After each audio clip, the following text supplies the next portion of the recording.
Let's be honest, when most students hear the words real estate math, they immediately start stressing out. Some people even start questioning their entire real estate career before the math section even begins. But here's the good news: Florida real estate math is actually much simpler than people expect. Today, I'm going to break down the most tested math topics in a way that actually makes sense. Here's what we'll cover today. We're going to talk about commission calculations, proration, loan to value ratio, acreage conversion, common mistakes students make, and the best way to study the real estate math. By the end of this presentation, you should feel much more comfortable with the math section of the exam. Now let's talk about why students fear real estate math so much. A lot of students walk away into class already saying, I'm bad at math. Then they see formulas and immediately panic. Add in time pressure during the exam, and students start overthinking simple questions. But honestly, real estate math is basic multiplication and division. The real challenge is confidence and not difficulty. These are the biggest fears students usually have: fear of formulas, time pressure, calculation mistakes, and overthinking questions. And trust me, overthinking causes way more mistakes than the math itself. Now, here's the good news. You usually only get around 8 to 12 math questions on the Florida real estate exam. So the math section is important, but it's not the entire exam. Most exam math questions involve basic formulas. The exam is not trying to turn you into an accountant. What matters most is repetition. The student who practice consistently usually do very well on the math section, and that could be you easily. Now let's get into the most tested math topics on the exam. These are the topics Florida love asking questions about. Listen closely: commissions, proration, loan to value ratios, and acreage conversion. If you master these four areas, you'll already be in a strong position to pass the state exam.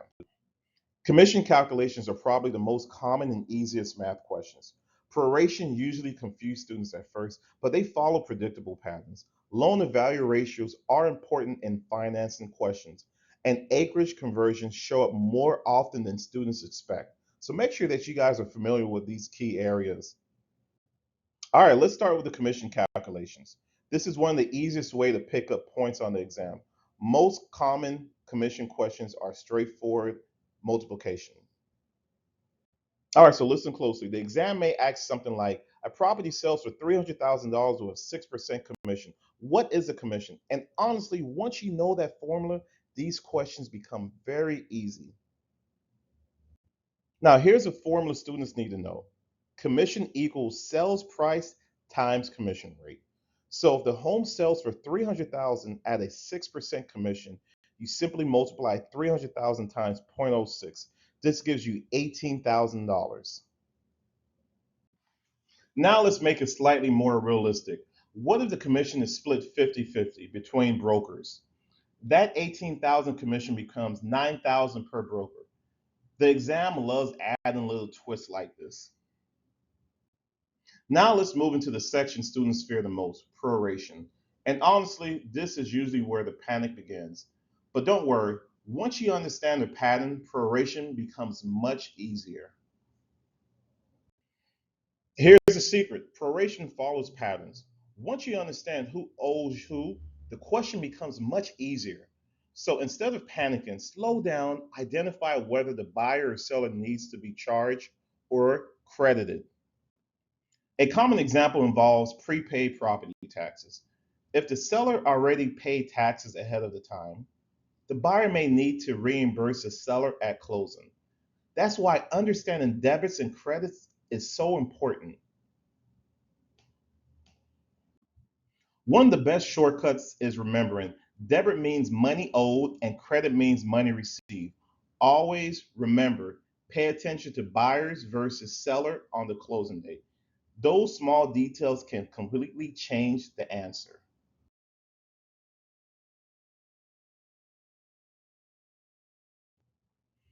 Loan to value, LTV, simply compares the loan amount to the property value. That's it.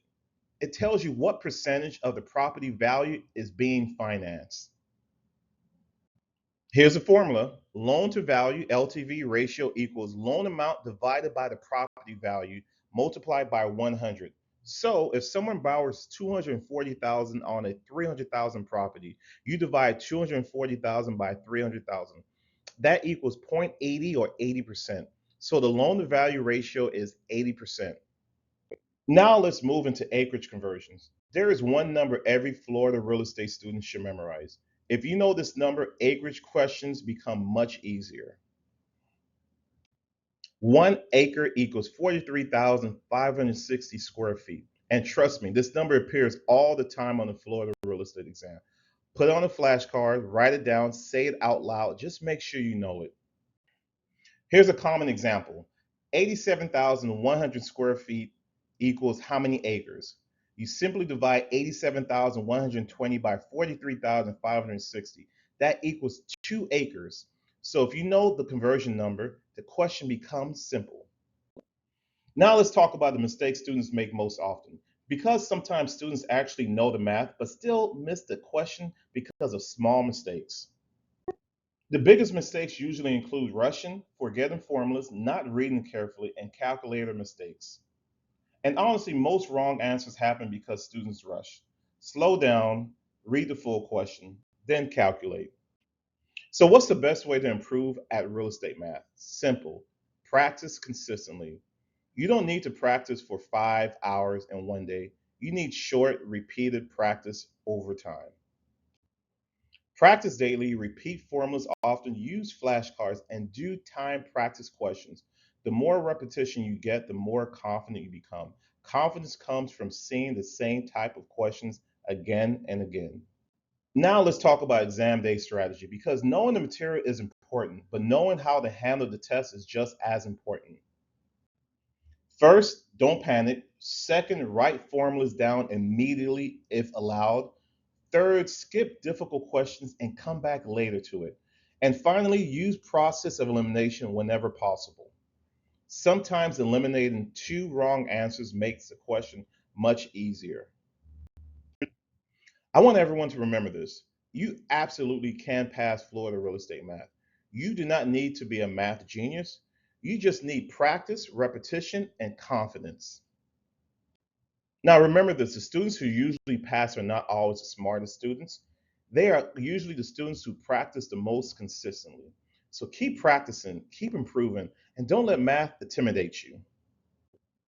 Thank you, everyone, for watching this. I hope this presentation helped you make Florida real estate math feel much simpler and less intimidating. And remember, practice creates confidence.